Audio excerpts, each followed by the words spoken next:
I'm Tim. And I'm Doug. We're from Chocolate Covered Games. And we're doing this monthly Melts Off topic for August 2021. For this month, I've got to choose, and my off topic this month is jobs. America, America is going through a big job issue. Yeah. A lot of businesses want people to work, and a lot of people want paid to work. And there's that impasse where employers don't want to pay reasonable salaries. So made me think about all my past jobs, which I've had a fair number, all of them in the culinary field. I was thinking about them because my current job, which I start back work this coming Tuesday, it'll be my 11th year working at this job, which is by far the longest I've worked at any job. I think the shortest I've worked is 2 hours, which, I didn't get a paycheck for. Yeah. But I can say every job I've had involved in the culinary field somewhere, from back of the house, all of them back of the house. I don't think I've ever had a job in front of the house at any point. So my goal growing up was I wanted to work in kitchens because everybody told me computers were the way of the future. You need to know how to compute if you want to work. And I said, well, I can hold a knife. And back then, robots couldn't. But slowly, robots are going to take over my career. Well, there's now that hamburger flipping robot. Yeah, well, as long as I don't have a job that's all hamburger flipping, I'll be fine. So, when I was thinking about my job, I started off as a steward, where all I did was receive food coming in. Mm-hmm. Then I went from there to a baker. From there, I went into a short order cook working for Kreider's. Then I worked at a buffet, an old country buffet. From there, I had a job at a school, at Dauphin County Technical School. I worked at a fast food place, Sonic, falls under their category. I've worked at a pizzeria for 2 hours when they hired me as a manager and told me they were going to put me in a different position. I told them no thank you. I've worked at a summer camp for 3 weeks. Mm-hmm. And then I currently work at an elementary school. And that runs the gamut of my job, all in kitchens. So out of all of them, what was your favorite? It'd be a short order cook at Kreider's. Something about just having two griddles in front of me and like a 10-foot long steam table behind me was probably the best career job I had. And what was your least favorite job? Probably Old Country Buffet, because they have the record of most consecutive days worked in a row. I worked 4 months in a row without a single day off when I worked there. And you just didn't like the work? Well, when I was there, I was in charge of the salad bar line, which at the time was 2 lines. And so I would get there at opening, and when I was working there for the 4 months, I would either get out around 8 or at closing, which was, after closing, so around 11. So I'd be working from opening to closing most of these days for the 4 months I worked there. And I remember asking my boss, hey, when are we going to, hire somebody else to also work in this position? And they're a company that has a policy where they hire in bulk every half year. So he's like, well, it's, another, 2 months until our next hiring thing. I'm like, yeah, I don't think this is going to be my day. In case we don't hire anybody, then I'm going to wait 8 months. And then if that doesn't happen, another 6 months will go by. So I got, the money was good. Yeah. I mean, it was great because I couldn't spend any of it. I wake up, go to work, come home. The only time I stopped anywhere else is when I need gas for my car. And so do you have a crazy story about any jobs? Any crazy stories I have about jobs is when I get injured, which happens a lot in the culinary world because, you're surrounded by knives and ovens and... Well, what's the craziest story? Probably when I lopped off the top of my thumb on my left hand. That was at my best job, Kreider's. I was cutting onions and the knife just got away from me. And next thing you know, my left thumb is now a little bit shorter than my right thumb. And I asked my boss at the time, hey, I'm going to run across the street because we were placed right across from the hospital here in town. I said, I'm gonna run across the street and just have them stitch up my thumb real quick. I'm bleeding all over the kitchen. And he told me, no, we can't do that, Tim, because I was the crossover man. I worked from the breakfast shift to an hour into the dinner shift. So there'd be a period of time where I was the only person in the kitchen for an hour by myself after all the breakfast people left and before all the dinner shift came. So he's like, I can't have you leave, Tim, then we'll have no one in the kitchen for that hour. So he said, meet me on the dock. I have a plan. He came out with a handful of birthday candles and said, hold up your thumb. So I held up my thumb, blood running down my arm. He said, okay, this is going to hurt a bit. And he started pouring hot wax all over my hand, well, mainly on my thumb, and just kind of coated my hand. So I worked the rest of my shift in a what looked like one of those candles that you buy that are shaped like a hand. After my shift ended, I thought, well, maybe I should go to the hospital, but I didn't want to get work in trouble for me having wax all over my hands, so I just went home and decided, well, this probably stopped bleeding by now. I slowly picked off the wax. Oh, so it was just like the wax hand thing. Yeah. That's what, in kitchens they should have. Just a vat of hot wax. If you hurt your hand, You just plunge shove it in there. Yeah. And Let it harden. Yeah. Yeah. And it works. Yeah, for the most part. So yeah, I think I've had a total of 7 jobs. So any job that you've had before that you would go back to? Well, mine is Crider's because they closed, unfortunately. Well, I mean, you could pick them. Well, I'd probably end up going back to Crider's. I mean, it's just something about being a short order cook where, our menu wasn't that extensive. I think we might have had maybe 40 items on there at best. I didn't need to really do many of the dinner items because I only worked breakfast to lunch. I only worked dinner shift, I think, twice when I worked there. And, the only time we ever got packed was concert days in Hershey. So out of all the places you worked, what was, what was the item you made the most? Out of all the jobs? Yeah. Well, unfortunately, this is going to lean towards elementary schools, mainly because I worked at Stilton for 10 years now, going on my 11th. Well, So the hamburgers is, across the board at most restaurants and schools. I will say probably French fries. No, we don't have fries that often. Pizza we have every Friday. I go through about Frogwa. I go about through 6 cases of pizza every Friday.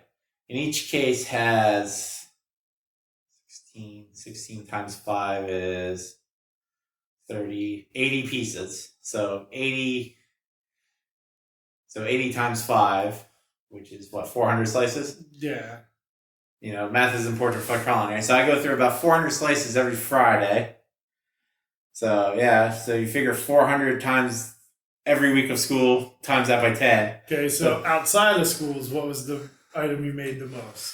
Outside of school, it probably had to be omelets, because Crider's would be my second longest job. And during the breakfast shift, I was the omelet guy. Not ambrosia salad? No, that would be Old Country Buffet. Those people loved that sucker on Sunday. I made so much of that. And that's what, just like marshmallow and vegetables? What? No. It's essentially cocktail fruit mixed with marshmallow fluff and then little marshmallows. I have a can of cherries in there, shredded coconut, stir, put in a big pot. So why don't you make that at home? You don't eat fruit. I eat cherries, we've decided. You eat maraschino cherries. It's still a fruit. Yeah, so you pick out all the fruit from this fruit salad and just eat the marshmallow fluff and marshmallows. And coconut. Yep. Yeah. Yep. It's basically the same. Is coconut a fruit? What is coconut? It's a nut. It says it in the name. Yeah, I made a ton of ambrosia salad every Sunday. So what's your favorite thing that you've made? I don't know if I asked that already, but favorite thing I've ever made while cooking at a job. Yeah, that's what I mean. We used to make these really nice cookies when I used to bake at Messiah College. They were a chocolate peanut butter chip cookie. There was chocolate chips and peanut butter chips in the cookie. They always came out pretty nice. Well, except for mine. The baker there hated me because I wasn't a baker by trade, but that's where my internship led me. So for baking and cooking, Mhm. is there a huge difference? Yes. And what is the difference?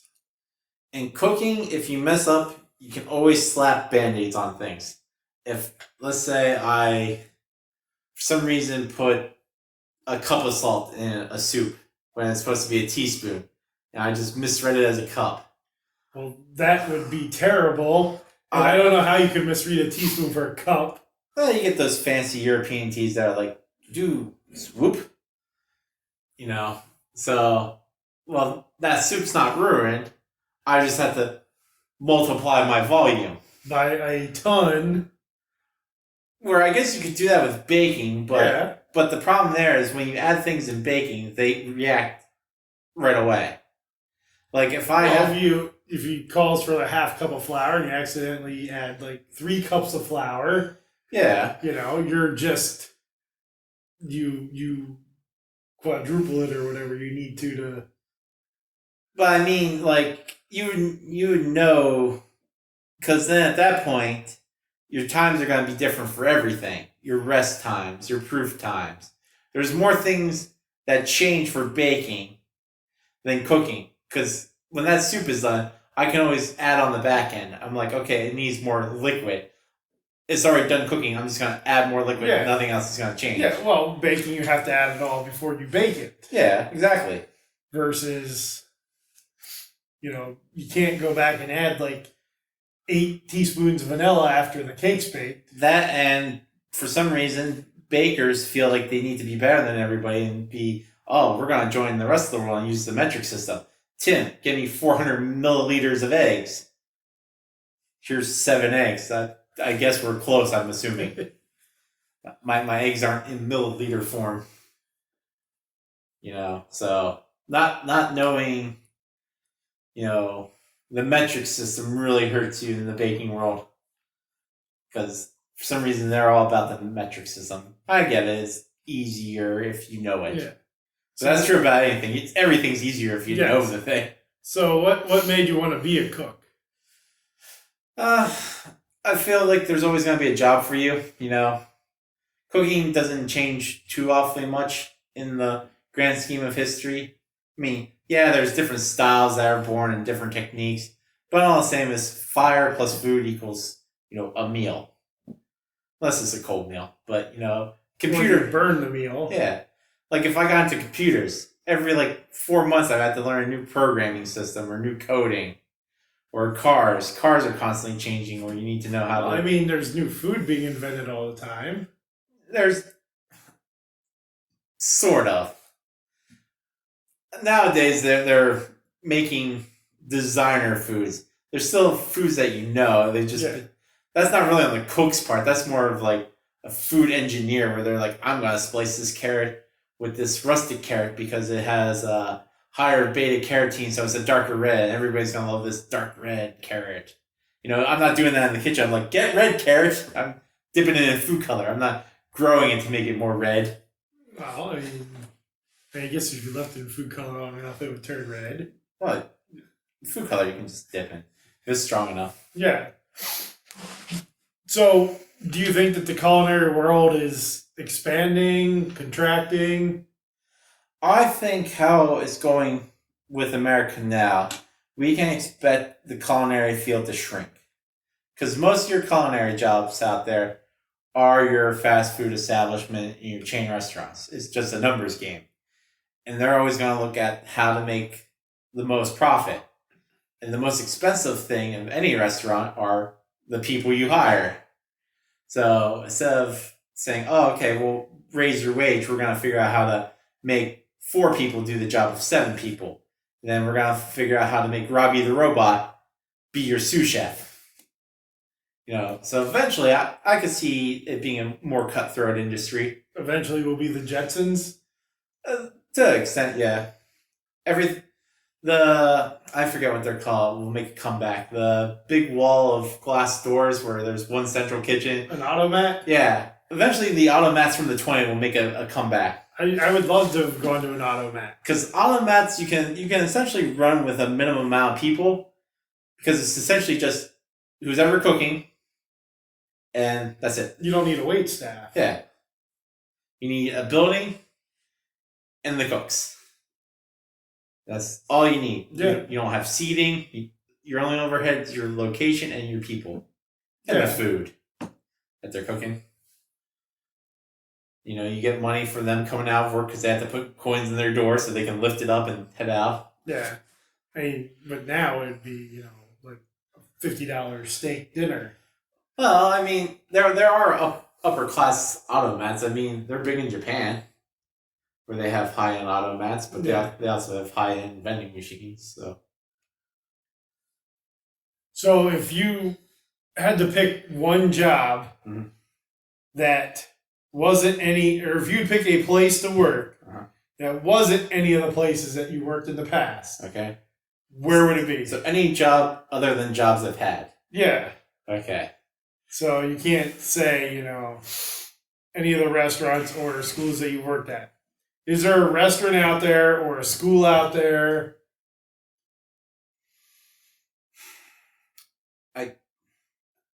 I've never sat down and been like, man, I really want to cook for this restaurant kind of thing.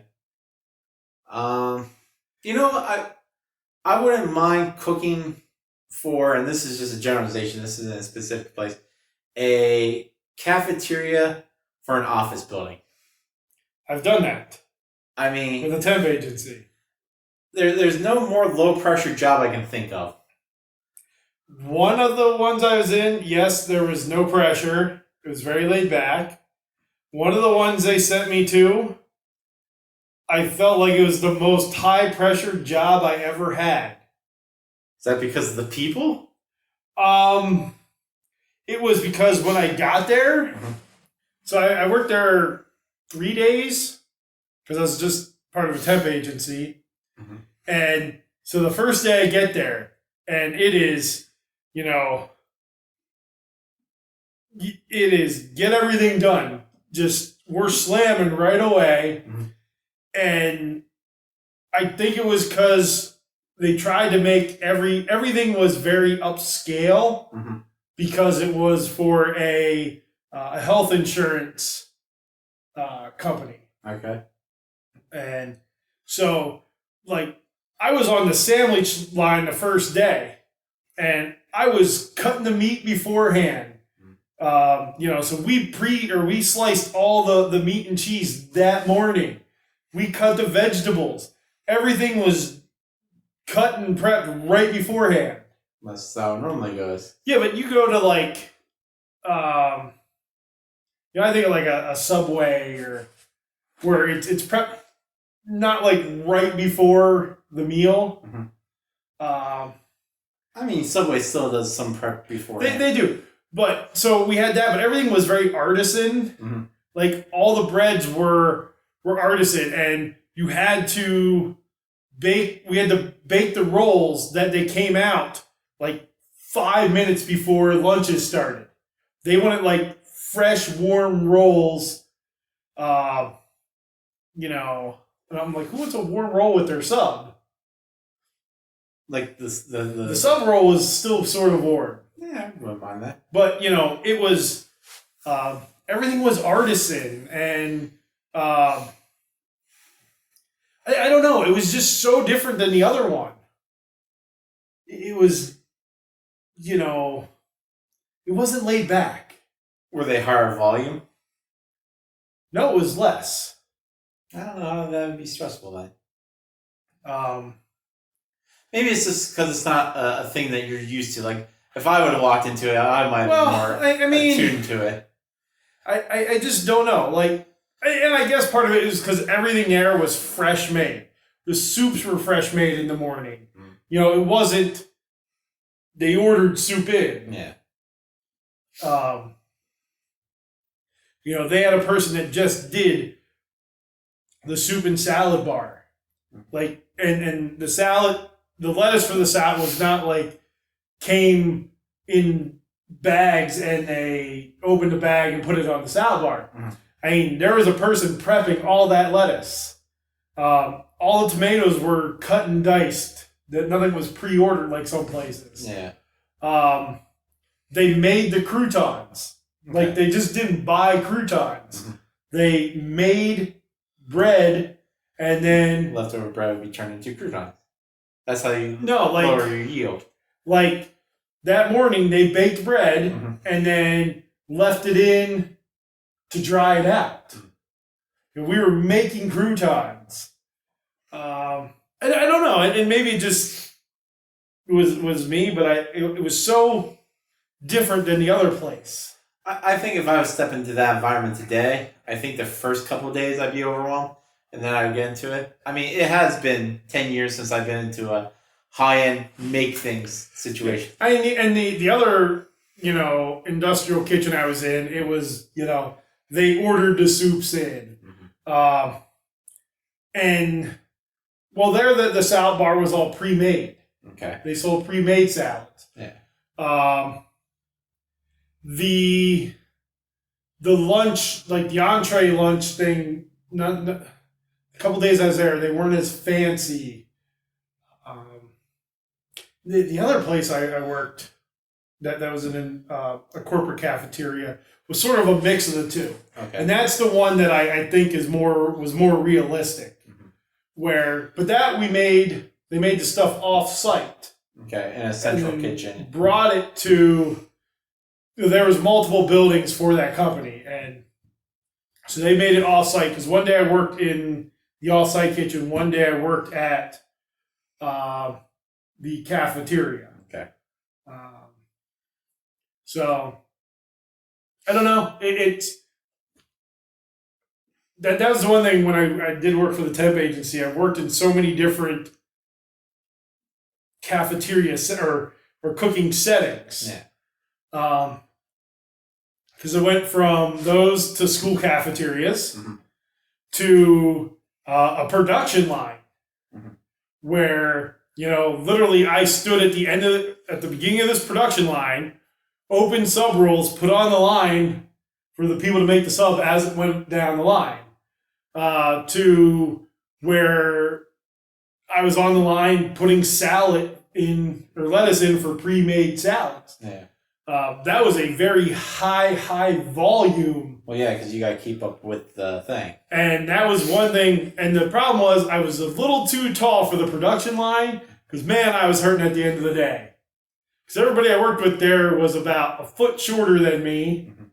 And, it was perfect for them. Yeah. I had no other places that I worked at. When you got there in the morning, you watched a video to do stretching with that video. They did that every morning. But that was like high production because they sent food out to multiple corporations, also doing very large catering jobs. I did multiple things with them. Yeah. Because I was in the production part and I also was in the catering part. I love the catering part, and I wish they could have hired me. Yeah, I will say at my current job, I don't make a whole lot of dishes from scratch. I can only think of maybe 5 that I make from scratch. A lot of stuff is pre-made. That's because of sheer volume. I'm the only cook in the kitchen Yeah. at where I work, and between 11 and 1, we go through about 700 students. Yeah, and see, that's where I think that one where they made everything from scratch, Yeah. it was just intense. Mhm. Versus the other place where it was more like a school cafeteria. Yeah. And again, it was a very upscale health insurance company versus what did they do? I think something with computers. But they didn't have a lot of people that came to the corporate cafeteria at that one. Okay. So, Because whenever I have to make a meal from scratch at my current job, it's a multiple day process because I only have so many ovens. Like whenever we do a Thanksgiving meal, which is turkey, mashed potatoes, stuffing, and other stuff, yeah. that I start cooking about a week ahead of time because I had to have my ovens for my daily use, and I have two ovens that I have inside just to make turkeys because I had to make the turkeys and they had to cool, and I gotta slice them. So that would be a good thing to teach the kids how to cook over an open fire. Turkey. Just be like, kids, we're gonna go out back and bring a desk. That'll be the fire. We're cooking turkeys. I mean, we've had things that I've suggested that we put on the menu like one or two times because we had surplus a couple years ago. The government sent us a bunch of deli ham, and we must have had like 60 cases of deli ham. And my boss didn't know what to do. I said, "We'll have ham barbecue," and I thought that was a common thing, and none of my coworkers heard of it. None of the kids at school heard of it. They all kind of looked at me like I was crazy. Well, see, I made that.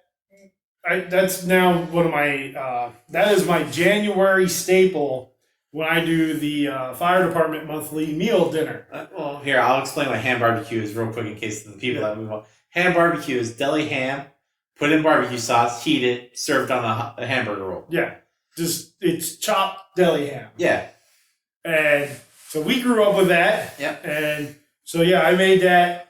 That's now my staple January meal for the fire department when I cook. And the first time I made it, nobody knew what it was. Yeah. And they're all like, "Oh man, this is amazing. We've never had anything like this." And I just think I grew up with that. See, you had a different response than I had from the kids who cussed me out and said, "Never make this again," and booed me. So Tim has worked indoors. In cafeteria. In cafeterias, you ever worked at an outdoor cafeteria? Well, that's because we don't live in like the South where they have those things.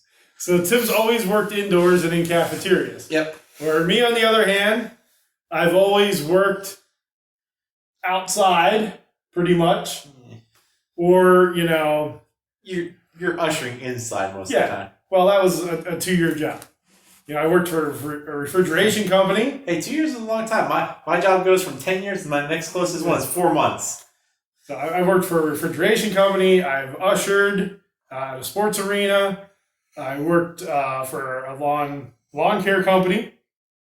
I worked ground maintenance at a private school. I worked for an Italian ice vendor at an amusement park. I've worked at an amusement park. That's where I currently work. I own an Italian ice business. I have a concession trailer. I worked as a temp worker, which was mostly all cafeteria work. And I worked for a minor league baseball scouting firm. And I worked for my church, or our church. And I think I got everything. Yeah. I've had quite a few jobs, and most of them have been outside, in the heat, unlike Tim, who likes to take it easy indoors. Because kitchens don't get hot. Those frigid kitchens when you're surrounded by ovens. You have the chance to walk into like a walk-in cooler. And that makes it worse. You're never like, oh, it's 107 degrees in here. Oh, I'm going to go into this freezer that's -10. 2 seconds later, oh, I'm back on the sun. Yep. Why? So, but as you can see, we worked a bunch of jobs between us, and very different. With Tim being all in kitchens and me being all over the place. But we're both in the food industry. Yep. And which sort of fits with our last name.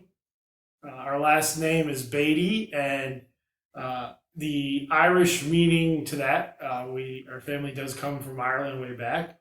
It's basically that you host or you own sort of like bed and breakfasts, or you work in the food industry. So that sort of does fit. I guess we're following the family name. But if you'd like to tell us your favorite job, you can put that in the description. If you'd like to tell us your least favorite job, put that in the description. How many jobs have you had? And just give us a number. If you've had like 40 jobs and you're 20 years old, which is about the norm, I would say. I wouldn't say that that's out of the ordinary nowadays. I know some people personally that have worked 4 or 5 jobs in 1 year, and not at the same time. They'd work a job for a couple weeks and be like, "This isn't for me. I want someplace else." They'd work a couple weeks. "Oh, this is too tough." They'd leave there, go someplace else. I will say I've never been fired from a job. I have been twice. I've been unhired from a job where I was told I'm not getting the job. I was let go. I actually had to be hired to be a scout leader for a private school, and I was called and told that they were going to take the program a different direction, which Which is what you do with a national program. Yeah, when it's a national program that has rules, regulations, and written advancement. But for that, I was actually fired by voicemail. They left a message on our answering machine. Yeah, it's better than getting like a telegram. So that was I was let go by answering machine, and the other one I was let go from was my day off, and at 7 o'clock in the morning, I got a phone call while I was still sleeping, telling me to take my keys and leave them in the trailer where we were working, and that was it. I think that was pretty much because I was the highest paid employee. I don't know really. There was really no answer other than, it was a good morning. This isn't working anymore. And again, that was on my day off. Got that by phone call. Yeah. So that was after 5 years. Yeah, that sounds about right. So yeah, both times I was let go was not in person.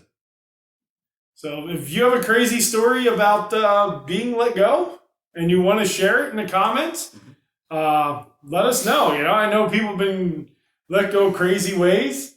Did your boss come in and just take your stuff and put it in a box and throw it outside?